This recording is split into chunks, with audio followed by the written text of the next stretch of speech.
If physical objects give you pleasure, my soul, praise God for them and return love to their Maker, lest in the things that please you, you displease him. If souls please you, they are being loved in God, for they also are mutable and acquire stability by being established in him. Otherwise, they go their way and perish. In him, therefore, they are loved. So seize what souls you can take with you to him and say to them, him we love, he made these things and is not far distant.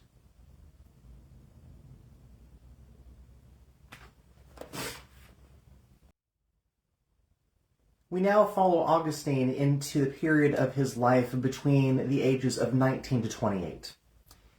And as we enter into this period of his life, we are now beyond his adolescence and into his young adulthood, to where he is beginning to pursue a career, but also he's beginning to pursue questions of philosophy and really having some difficulty with human experience meshing with his philosophical beliefs, which, of course, who among us has not met some sort of psychological dissonance whenever we, in our mind's eye, meet a real-life circumstance that does not mesh with how we view the world?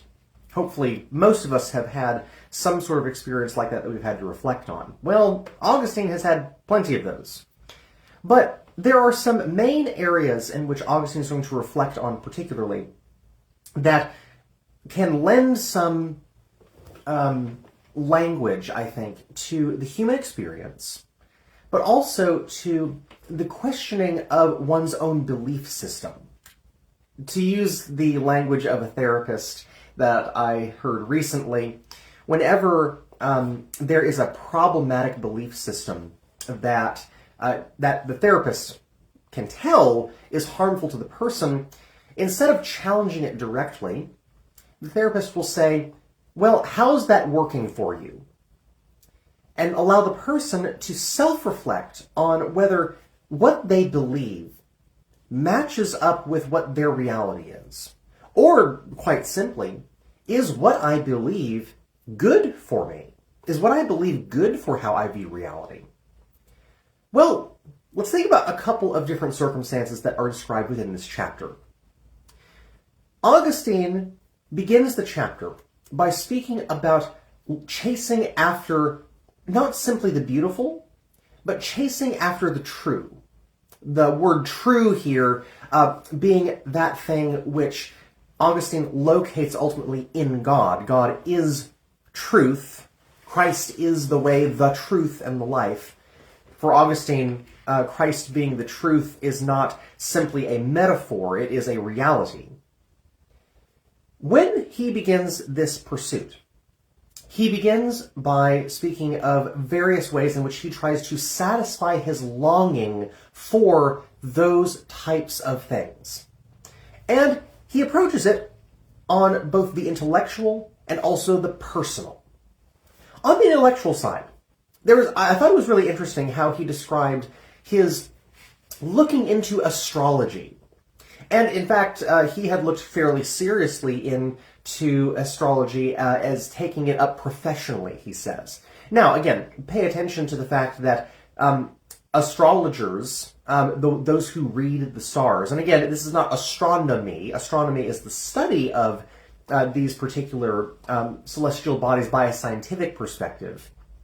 However, astrology is the study of the stars to make certain determinations or certain predictions or simply certain observations about how the world is depending on how the stars align themselves.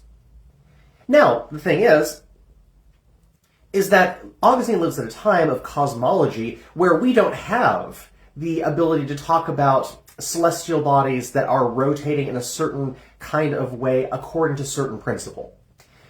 Certainly, there are ancient Greek thinkers who have done some remarkable work for as early as they lived, only to have to wait about 1,000 years for us to catch up to their observations. But by and large, the celestial bodies of the heavens are not conceived of as planetary objects or as stars that are burning balls of gas giving off light from light years away.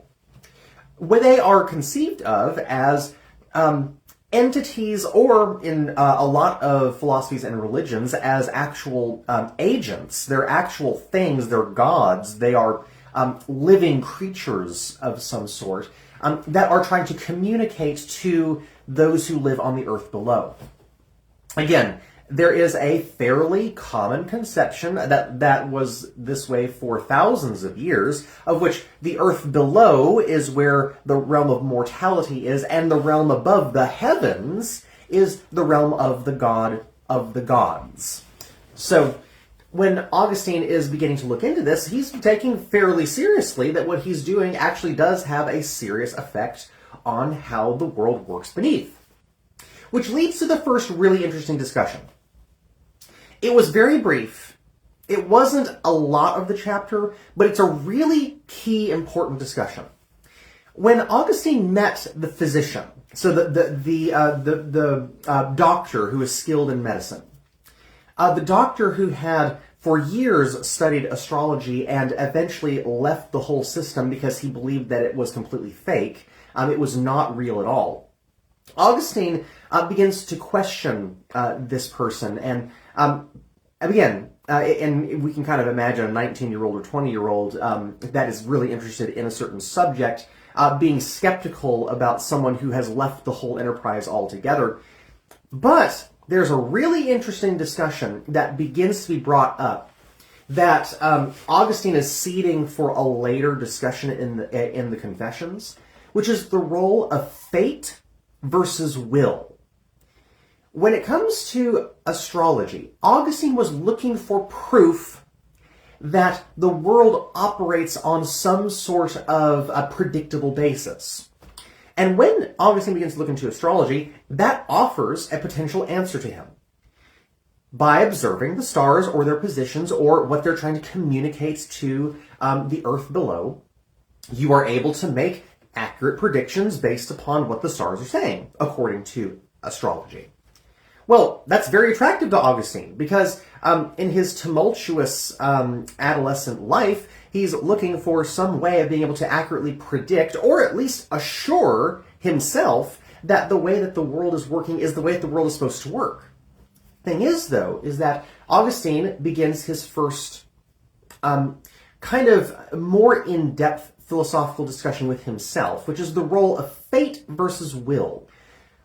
Are we, in this world, fated to do what we are going to do based upon what the stars are saying to us or the stars are doing to us?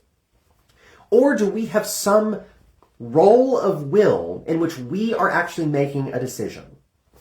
Augustine runs into this philosophical problem when he examines fatalism, and fatalism is it's not exactly what astrology would say, but basically everything has already been set in its place. You are fated to a certain destiny. You cannot change it no matter how you do it. And every decision you make along the way, even your awareness of your fate, does not change anything about your life. You were fated to think about your fate. You were fated to try to change your fate.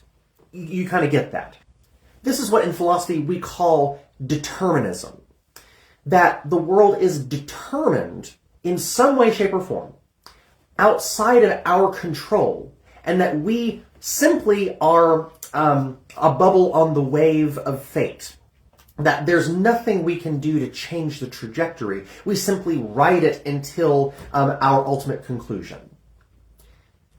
Augustine and the doctor discuss this exact thing, where the doctor says why he thinks it's not very real. Augustine tries to counterexample him by asking, well, how could it be that some of these predictions do come to pass? The doctor responds in a really fascinating way, because the doctor appeals not to fate being how certain astrologers can be right about something, but the doctor actually says that it's just due to blind chance. It's random chance. It's luck that any of these predictions come to pass. And it's not simply that the doctor is just holding his hands up and saying, oh, they're just lucky. The doctor gives a really interesting reason. Because the doctor says that, well, listen, when you throw a prediction out there, especially the way that the astrologers do, you throw a prediction out there, but you do it in poetic language that is subject to interpretation. And you do it in such a way that is broad or general enough. A person's reading or engagement with the prediction allows their own person to make some sort of interpretive judgment about the thing, and in their own life, things that they only have access to, certain phrases, certain ways that something is said, all of a sudden ring true to the person, not by any way of the astrologer predicting something, but by the person grabbing something out of the prediction and making a judgment based upon, again, a priori assumptions, or that's a way of saying previous assumptions brought into the exercise. Self-fulfilling prophecy is what an a priori assumption is. If the astrologer says it, therefore it's true. If we actually come from that perspective, then I'm actively looking for evidences that the astrologer is true, or that the astrologer's prediction is going to come true. And I will find those things if I am primed to look for those things. So the doctor's response is actually a very sophisticated response. Someone who's had to think about this a lot. And Augustine ponders this because in the ways in which language works, which he discusses in this chapter, it is the way in which we are expecting the next thing in language. Really beautiful discussion, by the way, a really subtle discussion by Augustine over language. His love of language, he makes a connection between this fatalism versus will in language itself has a flow to it. You're not focusing only on the mere words or the syllables that make up the meaning, but you're waiting for the next word afterwards. You're making a string of words together, and you are therefore connecting all of these little individual words or individual syllables of a word into a meaning-making activity. And in that way, we are in some ways always looking for the logical connection between words and language and the ways in which we are following a sentence, like I'm speaking to you right now. You're not focusing on and. Oh, Father Mark said and. No, that's not what you're looking at. You're looking at how am I using the language to make a point with it. It's going somewhere. There's a goal-orientedness to it. And Augustine then has the simple question, which is, are we fated to flow along waiting for the next thing, like in language, like we're waiting for the next thing? Or is there actually a bigger context in which these words and meanings are being woven together by a willful use? Not fated to, I was fated to say this to you today, but rather instead of an artful, free use of my own volition. Well, Augustine transitions from that particular talk to an actual real-life example of a struggle that he had. He meets a really, really wonderful friend when he is beginning his rhetorical career. He is skilled in the art of rhetoric, meets a really wonderful friend, of which he had for about a year. And what unfortunately happens is that his friend dies tragically of fever.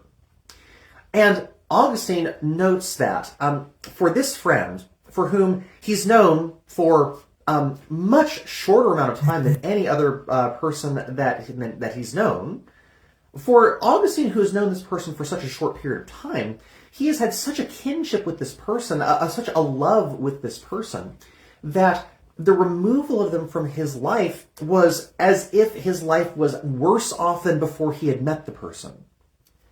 Augustine goes through a significant period of grief, in which, as Augustine notes, all of my life, everything that used to give me pleasure, everything that used to sate my appetites, my fleshly appetites, the beauty of the world, romantic relationships with his basically live-in girlfriend, the Carthaginian woman he mentions earlier in this chapter. All of these sorts of physical pleasures, these chasing after these passions, none of them are able to actually overcome his grief. And in fact, he said, mysteriously, that grief permeated the other way. That grief made the pleasures of his life less pleasurable. And in a way, Augustine begins to struggle with the question, was this supposed to happen? Was my friend always fated to die in this way? And if that's the case, why am I so affected by this? If it was simply the case that he was supposed to die, why am I so emotionally wrapped up in this? In other words, my lived experience of fate versus will is not matching up with what I think it should. If fate is simply determined and everything is already meant to happen the way it's supposed to, my friend was supposed to die, and I need to get over that. Like, that's just what the world is supposed to do. And yet Augustine pauses and says, is that really how I'm experiencing this? Is that really how I'm imagining this? Why would this person be fated to die? In this particular way, why would I be fated to suffer? Again, psychological distress, grief. Why would I be fated to do so? And in fact, why can my volition not get straight with my head as to the order in which these things happen? In other words, why is my emotion so tied up with something that, if it's just fate, I shouldn't have this sort of reaction to this circumstance, should I? Augustine then starts talking about the challenge of, again, the theological challenge of connecting fatalism and the free will. Now, with, is life only physical? Is life only non-physical? Is death something to do with that connection? Because he then, in reflecting on his friend's death, launches into a sort of dialogue with his own soul. The soul in which he is so often chasing and looking to earthly pleasures, or what he talks about in a couple of places, physical pleasures. I'm looking for the physical. I'm looking for the thing I can touch, the tangible. And because if there's only the tangible, as it comes to being able to grasp onto anything, if there's only the observable, then I'm looking for those things to sate my appetite. But then Augustine says, but in my philosophy, in my philosophical upbringing, I also have a strong inclination, whether it be Manichaeism, whether it be in Neoplatonism or things like that, that the physical is actually illusory. The physical is actually, in fact, can be an evil. Illusory is what Plato will say about this. The famous example of Plato's cave, that the world is simply like we're in a cave with the fire casting shadows on the cave wall. We need to get out of the cave in order to view the world in the right manner. And Plato is using that as a way of talking about the physical world as illusory. We really need to get beyond that to the heavenly forms, which are beyond the physical manifestations of the world. In other words, long story short, physical is bad, spiritual, i.e. non-physical, is good. Manichaeism will follow that up with even stronger language, where the physical is actively evil, and the spiritual is actively good. So I need to discipline my mind. Pay attention to the way how Augustine talks about the mind in this chapter. I need to discipline my mind upon not my passions.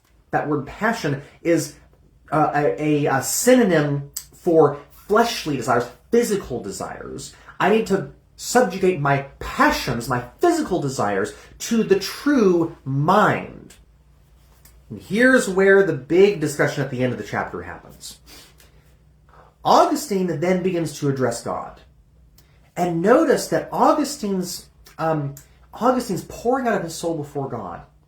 He makes a really interesting and really key insight as he begins to move towards the end of the chapter, which is Augustine begins to talk very seriously about how I was looking for God as a physical object. He makes that note in the later part of the chapter where, oh God, I sought you as if you were the biggest thing in the universe and I only a small, insignificant part of it.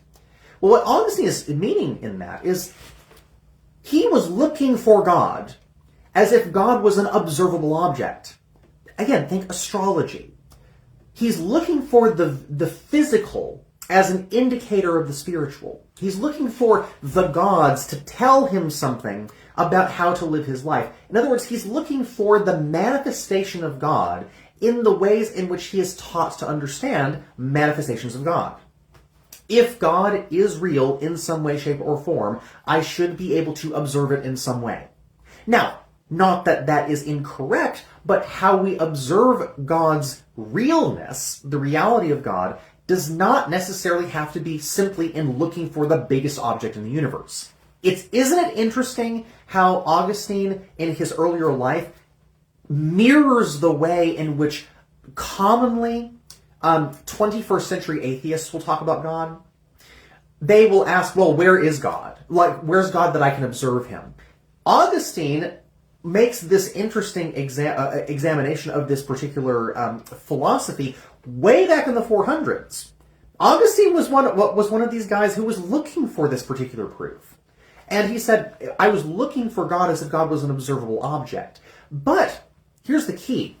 God being beyond physical objects does not mean that God is not involved in some way, in some sort of observable way.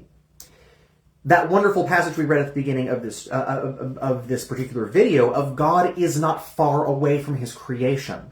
There is an intimacy between the creator and the created, but not in the same sort of intimate fashion that, let's say, I can give someone a hug in the physical fashion. It is, in fact, more intimate than that because of the ways in which the real interacts with the real. And what I mean by that is the real is not a bifurcation between the real and unreal being the physical and non-physical. That's not any sort of separation that is being made, which is what Augustine is beginning to put together.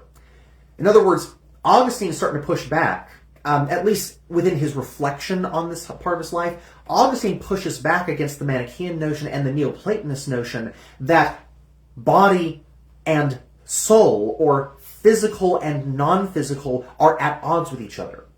Augustine actually begins to craft some rhetorical moves that he's going to pay off later in the book, that physical and non-physical are actually deeply interrelated.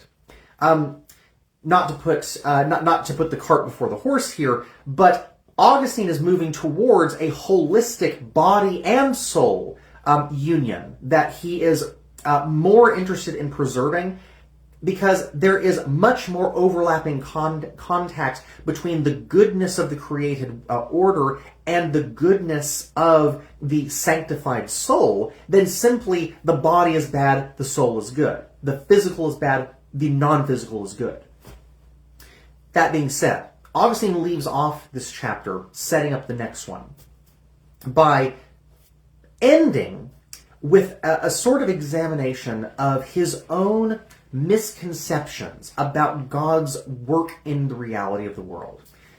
And in a way, we can, in some cases, you might be tempted to just say that Augustine was simply throwing himself at the mercies of God and saying, "Oh Lord, you are a mystery beyond comprehension."